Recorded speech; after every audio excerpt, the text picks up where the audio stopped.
A butterfly comes into your store. It could be a consulting service. The butterfly comes in and says, hey, your son just got married. Let me see the pictures. What are you doing on Saturday? Maybe we should play some golf. Did you read that article on Wall Street Journal? What are your projections?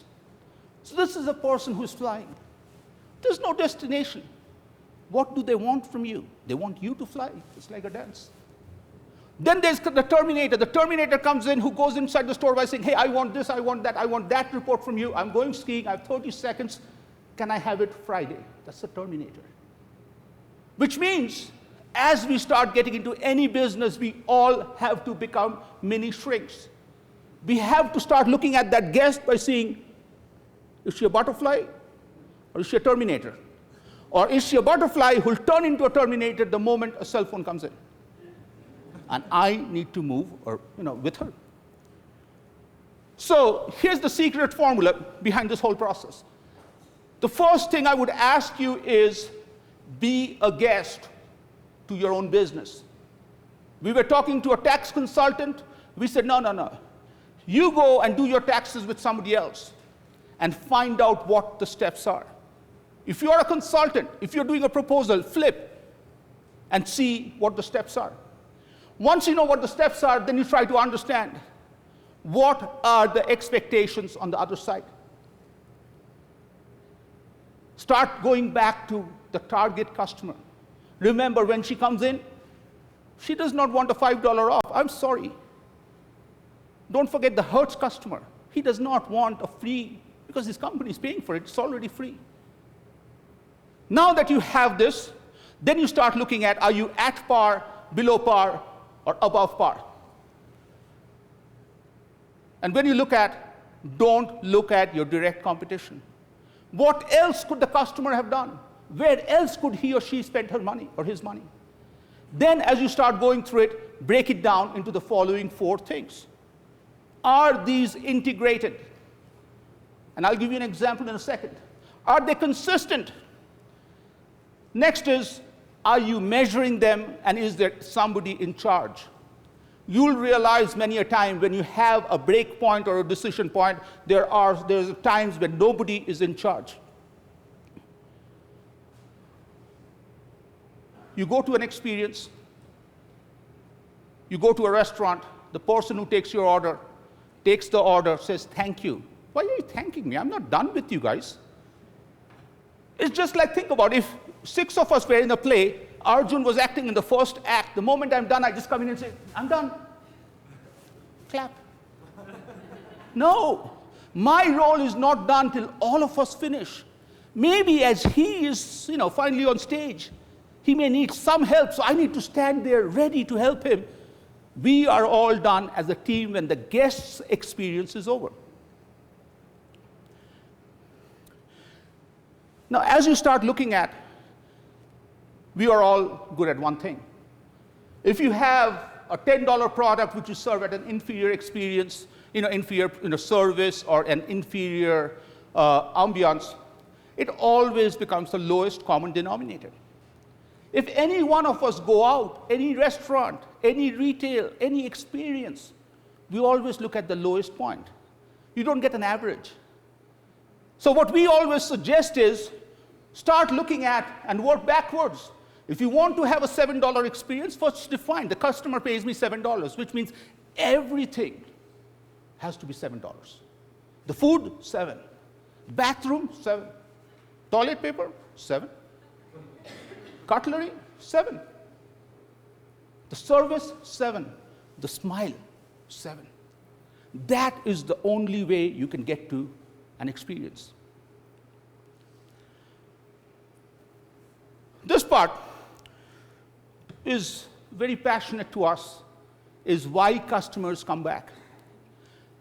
Each one of you, when you go back tonight, I would ask you to take a piece of paper and write down words or phrases on why your customers don't come back. If you have lost a customer, please think why he or she is not coming back.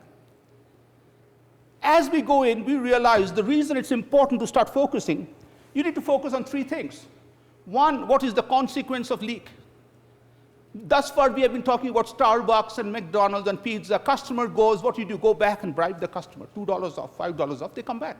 So the consequences are very small.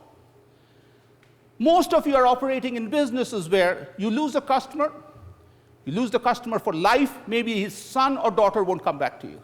So the stakes are much higher. The second thing you need to also look at is what are the early indicators of a leak? Which means that lady who is there, she's my number one customer. I just look at her face and I realize that in 3 months, 14 days, she's going to fire me. So instead of at the end of 3 months, 14 days, when she tells me, Arjun, I don't like you because all these days you abused me. You never treated me special. You always looked at your text messages. Instead, if I can get an early indicator, that would really help us. So that's what all leaky bucket is, to start finding what the leak life cycle is, find the early indicator, and let the consequence be the information that drives you.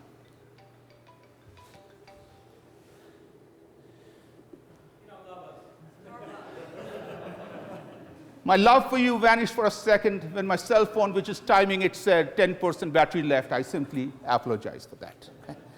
Which also tells me we need to move. So the next reason is unit level breakdown. This to me is a very simple thing. Any one of you who have a child can figure this part out, and you see this every day. On the unit level breakdown is very simple. The customer's point of view does not match the employee's point of view. Let's see what happens at Starbucks. I'm at the drive-thru. How many times will I go to Starbucks on a given day? I confess once only. Okay, I promise I don't go there more than once. I go there once. All I want is 1 cup of coffee. I just want one smile. And please make this one moment of mine today memorable. That's all I want. And I'm paying you $3. I'm paying you the $3,000 or $6,000. I'm just paying you $3 installments. But what do I get? On the other side, what I get, an employee who's trying to look at and looking at me and saying, wow, he's there, he's behind. That guy doesn't look like a nice person. Okay, he's going to have a complicated order. Huh. She has a piece of paper, which means it's, instead of serving this particular man, I'm starting to worry about all these guys. And what does he get? He does not get his $3 worth of service. He does not get the $3 worth of attention. So I create a dissatisfaction right here, which means I'm just opening this man up by saying, you are in free air.